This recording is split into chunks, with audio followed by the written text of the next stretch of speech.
دل زبان کی کھیتی ہے، اس میں اچھی تخم ریزی کرو۔ اگر سارے کے سارے دانے اگ نہ سکیں گے تو پک کر ضرور اگیں گے۔ علم ایک نور ہے، اللہ جسے چاہتا ہے عطا کرتا ہے۔ ایماندار تاجر عابد سے بہتر ہے، کیونکہ تجارت میں امانت سخت مشکل کام ہے۔ عزت کے ساتھ روٹی کا ٹکڑا اور معمولی لباس میسر آتا رہے، یہ اس عیش سے بہتر ہے جس میں ندامت اور شرمندگی کا سامنا کرنے کا امکان ہو۔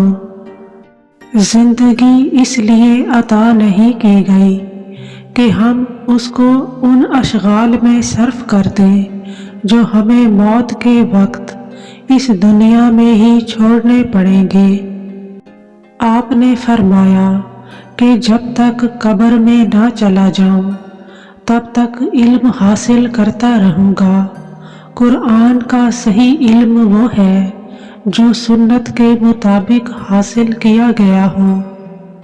جو لوگ قرآن مجید کو ہی کافی سمجھ لیتے ہیں اور سنت کی ضرورت محسوس نہیں کرتے، وہ راستے سے بھٹک جاتے ہیں۔ تنہائی میں نصیحت کرنے سے اصلاح ہوتی ہے، جبکہ لوگوں کے سامنے نصیحت کرنے سے تذلیل ہوتی ہے۔ اگر اہل علم کو علم نہ سکھایا جائے تو ظلم ہے، اور اگر نااہل کو تعلیم دی جائے تو یہ علم کا حق ضائع کرنا ہے۔ اپنی ضرورتیں کم کرو تو راحت ملے گی۔ صاحب توفیق بھوک لگنے پر کھانا کھاتے ہیں، اور جنہیں توفیق نہ ہو انہیں جس وقت مل جائے